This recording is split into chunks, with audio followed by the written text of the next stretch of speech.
जय श्री राम। ये हमारे पास 2.5 किलोवाट की अल्टरनेटर है। जैसे यहाँ पे आपको दिखेगा 2.5 किलोवाट और 1500 आरपीएम, और इसकी पूरी मतलब टर्म कंडीशन जो भी है इसकी उस पर लिखी गई है। और इसका सबसे इम्पोर्टेंट होता है आपका कनेक्शन, जो कि आपका बड़ा जनरेटर हो, बिग साइड 5 kV 7 kV की अल्टरनेटर हो, या आपका 2.5 kV 3 kV का अल्टरनेटर हो, दोनों में सेम कंपोजिशन से कनेक्शन की जाती है। जो कि बहुत सारे कमेंट हमारे पास आए हुए थे कि मैंने इस पर बताया हुआ था आपको कि फील्ड कॉइल को कैसे बनाई जाती है तथा उसको कनेक्शन कैसे की जाती है। सारी जानकारी मैंने दी थी, लेकिन उस पर बहुत सारे कमेंट हमारे आए हुए थे कि नहीं भैया फिर से एक मतलब पूरी विश्लेषण के साथ वीडियो बताइए। तो मेरे भाई साहब, ये हमारे पास है अल्टरनेटर आई थी बनने के लिए, जिसका कि बैरिंग फूटा हुआ था। तो मैंने इसका तो पूरा बैरिंग वगैरह चेंज कर दिया, लेकिन अभी सेटअप नहीं किए हैं, इसका पूरा फाइनल सेटअप नहीं किए हैं।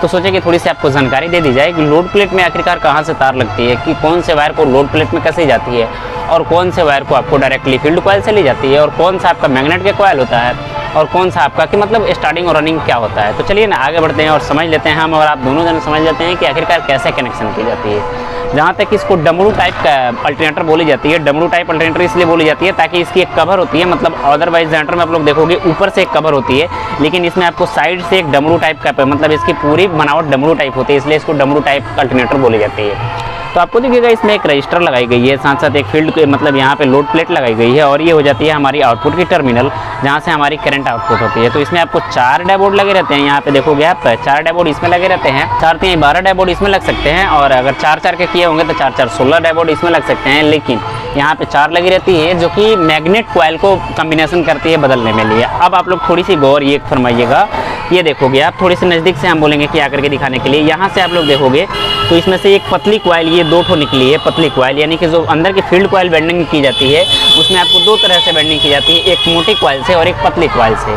तो जो पतली कॉइल की वायर होती है वो डायरेक्टली यहाँ पे आती है, और ये आती है यहाँ पे मतलब डायोड के प्लस पॉइंट पे। ये देखो आप, ये 2 वायर पतली वाली वायर है, एक यहाँ है एक यहाँ है। तो ये देखोगे आप माइनस की ये हो जाती है और प्लस ये हो जाती है, यानी कि डायोड के जिस साइड धारी बनी रहती है वो प्लस का सिंबल होता है, और जिस साइड धारी नहीं बनी रहती है वो माइनस का सिंबल होता है। तो ये देखो आप दोनों साइड से जो प्लस बनी है ये प्लस पे आती है, और एक माइनस जो बनी है माइनस पे जाती है। इस फील्ड मतलब ये पतली वाली जो कॉइल होती है इसका कनेक्शन कभी भी मोटी वाली कॉइल के साथ नहीं होता है, ओनली वन डायोड के साथ इसकी कॉम्बिनेशन बनाई जाती है, जो कि यहाँ से मोटी कॉइल आती है। यानी कि समझ लो ये कॉइल जो होती है ये फिल्टर कंडेंसर का काम करता है। अब देखो दूसरा चीज़ ये तो आपने समझ गया होंगे कि वो पतली कॉइल आती है यहीं पे आती है, लेकिन एक रीज़न ये और होता है कि अगर आपके अल्टरनेटर नया वेंडिंग करते हो, सब कुछ कंप्लीटेड है, फिर भी आपके अल्टरनेटर करंट नहीं उठा रही है, तो उस सिचुएशन में जानते हो क्या करना पड़ेगा। उस सिचुएशन में आपको ये जो पतली वाली कॉइल है, मान लो यहाँ पे जोड़े हो और यहाँ पे जोड़े हो, तो इस दोनों वायर को पलट दी जाती है, यानी कि यहाँ की यहाँ और यहाँ की यहाँ कर दी जाती है, जिससे आपकी प्लस माइनस की कॉम्बिनेशन बन जाती है और आपकी करंट उठा लेती है। यानी कि ये जब चेंज करोगे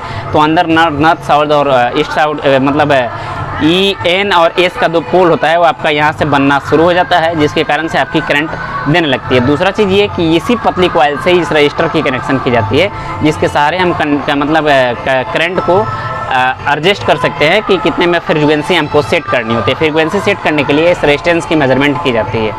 अब आते हैं हम लोड प्लेट की तरफ, क्योंकि पतली कॉइल की कनेक्शन यहाँ से होती है, इसमें आपको मोटी कॉइल की कनेक्शन नहीं आती है। अब जो शुरू होती है मोटी कॉइल की कनेक्शन वो आपकी यहाँ से आती है।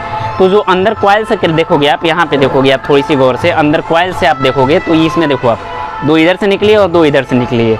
तो ये जो ऊपर के साइड से निकली है, यानी कि ये जो ऊपर के साइड निकली है वो डायरेक्टली आपकी कॉइल के बनावट से होकर के, मतलब इस बंधानी से होकर के देखो आप यहाँ आई है, इस आपको आपको देखोगे यहाँ पे आएगी ये कार्बन होल्डर पे एक वायर आ गई है इसकी, मतलब यहीं से जो निकली है ये वाली वायर ये आपका डायरेक्टली एक कार्बन होल्डर पे आ जाता है, जो कि यहाँ से चेंज होकर के, यानी कि कार्बन होल्डर पे एक वायर आके दूसरे कार्बन होल्डर में चली जाती है, जो कि आर्मेचर में करंट भेजता है, और यही वायर निकल करके हमारी डायरेक्टली आ जाती है यहाँ आउटपुट पे।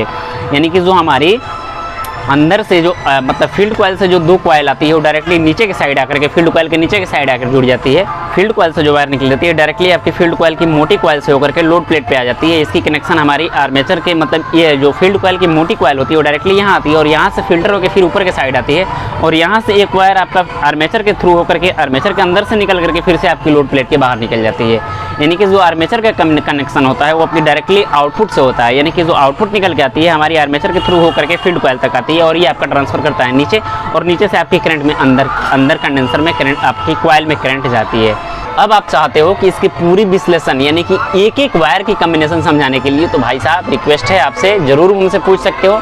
अगर इस तरह से आपको समझ में नहीं आई हो तो डायरेक्ट हमको कमेंट भी कर सकते हो कि हाँ भाई साहब हमको समझ में नहीं आई है, हम आपको एक एक वायर की कॉम्बिनेशन करके समझाएंगे ताकि आपको अच्छे से समझ में आ जाए। हालांकि मैं ये जानता हूँ कि अगर थोड़ी सी भी आपको अंदर नॉलेज है तो इस कनेक्शन को समझ करके सीख सकते हो। अगर जो आपकी मतलब लोड नहीं लेती है, कितने सिचुएशन में आपकी मतलब जनरेटर लोड नहीं लेती है, तो लोड लेने का दूसरा प्रक्रिया होता है, वो हम दूसरे वीडियो में बताएंगे। फिलहाल मैं ऐसा करता हूँ कि जानकारी अच्छे से समझ में आ चुकी है, तो प्लीज़ जय श्री राम, मिलते हैं नए वीडियो में, तब तक आपका भाई प्रिंस, बाय बाय।